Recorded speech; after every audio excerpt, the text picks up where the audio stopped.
आज मैं south Indian bank के स्टॉक के बारे में बात करूंगा, उसके प्राइस एक्शन के बारे में बात करूंगा। वीडियो शुरू करने से पहले मैं डिस्क्लेमर देना चाहूंगा कि मैं सेबी रजिस्टर्ड नहीं हूं। ये वीडियो मैं सिर्फ एजुकेशनल पर्पस के लिए बना रहा हूं। इस वीडियो के बेसिस पर आप बाई सेल या होल्ड का डिसीजन मत लीजिए। आप अपना रिसर्च खुद कीजिए। ये कोई इन्वेस्टमेंट एडवाइस नहीं है और किसी भी स्टॉक में इन्वेस्ट करने से पहले आप हमेशा अपने सर्टिफाइड फाइनेंशियल एडवाइजर से कंसल्ट जरूर कीजिए।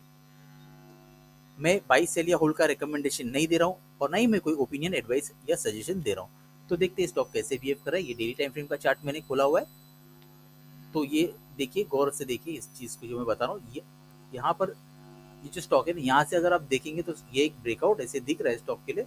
स्टॉक ने यहाँ पर एक ब्रेकआउट दिया हुआ है। एक डाउन ट्रेंड में होने के बाद स्टॉक ने यहाँ से एक ब्रेकआउट दे दिया, ठीक है ना।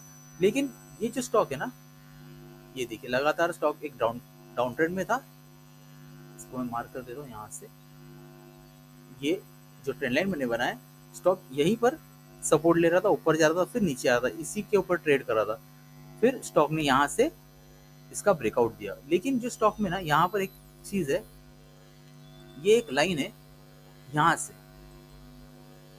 ये देखिए यहाँ से ना, ये स्टॉक ने क्या किया, यहाँ से रेजिस्टेंस दिया हुआ है। ये जो लाइन है ये स्टॉक के लिए एक रेजिस्टेंस का काम कर रहा है। तो अगर स्टॉक इसके ऊपर देखिए, अगर इसके ऊपर यहाँ से, जैसे कि स्टॉक में वॉल्यूम अच्छे है लेकिन ये एक रेजिस्टेंस है स्टॉक के लिए, ये एक रेजिस्टेंस का काम कर सकता है। दूसरा एक रेजिस्टेंस और एक है स्टॉक के लिए, यहाँ पर ये देखिए, ये यहाँ से स्टॉक यहाँ पर नीचे आया, कंसोलिडेट किया, कंसोलिडेट करने के बाद में स्टॉक नीचे गिरा है, तो ये भी एक रेजिस्टेंस का काम कर सकता है स्टॉक के लिए। तो अगर देखिए स्टॉक अगर जिसे तोड़ता है बाई चांस, क्योंकि वॉल्यूम अच्छे है, अगर सोचिए स्टॉक ऊपर जाता है, ऊपर जाने के बाद स्टॉक इसको सस्टेन करता है, यहाँ पर ही रुकता है, इसके ऊपर सस्टेन करता है ये जोन में अगर स्टॉक, तो फिर आने वाले टाइम में इसका अगला जो रेजिस्टेंस है स्टॉक का,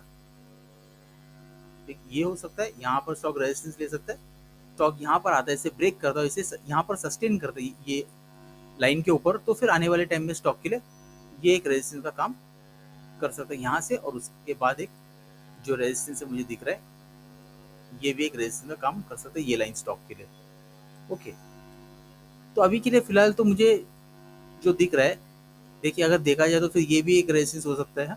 तो फिर इसलिए अभी के लिए तो मैं इतना ही डिस्कस कर रहा हूँ, इसके बारे में बात कर रहा हूँ, ये प्राइस एक्शन के बारे में। अगर स्टॉक ऊपर जाता है तो ये एक रेजिस्टेंस का काम कर सकता है। और अगर स्टॉक इसका देखिए, अगर स्टॉक यहाँ पर ऊपर जाके यहाँ नीचे आता है, सोचिए, फिर यहाँ पर आगे सपोर्ट लेता है, सोचिए यहाँ से हिट होके फिर स्टॉक यहाँ सपोर्ट लेता है और यहाँ अगर कंसोलिडेट करके फिर एक ब्रेकआउट देता है इसके ऊपर, तो फिर ये एक रेजिस्टेंस का काम कर सकता है। जैसे मैंने ऑलरेडी बताया, ये एक रेजिस्टेंस का काम कर सकता है और ये एक है अभी फिलहाल तो ये एक लाइन है। अगर स्टॉक ने इसके ऊपर गैप अप देके और फिर सस्टेन करता है ये जोन, तो ऑलरेडी मैंने बता दिया आने वाले जो एक्सपेक्टेड रेजिस्टेंस क्या हो सकता है स्टॉक के लिए। और अगर स्टॉक यहाँ इसे हिट करके यहाँ नीचे आया और बाई चांस ये ट्रेंड लाइन को स्टॉक ने नीचे, इसके नीचे फिर से आ गया, फिर स्टॉक वीक हो जाएगा, स्टॉक और नीचे तक आ सकता है। देखिए, और एक रेजिस्टेंस था, एक और रेजिस्टेंस था, ये एक रेजिस्टेंस था स्टॉक का यहाँ से, सॉरी इसे मैं निकाल देता हूँ यहाँ पे, ये वाला यहाँ से मैं मार्क करता हूँ। स्टॉक ने फिलहाल इसे भी तोड़ दिया और इसके ऊपर स्टॉक ने यहाँ सस्टेन किया हुआ है। हाँ, तो ये एक सपोर्ट का काम कर सकता है। अगर स्टॉक यहाँ हिट होकर यहाँ आता है तो ये एक सपोर्ट का काम कर सकता है। अगर स्टॉक ने ये सपोर्ट भी तोड़ दिया, इसके नीचे अगर आ गया, फिर स्टॉक ये यहाँ पर एक सपोर्ट ले सकता है। ओके, तो अभी जो मुझे दिख रहा है अभी के लिए, वो मैंने आप लोगों के साथ में ये प्राइस एक्शन के बारे में डिस्कस किया है।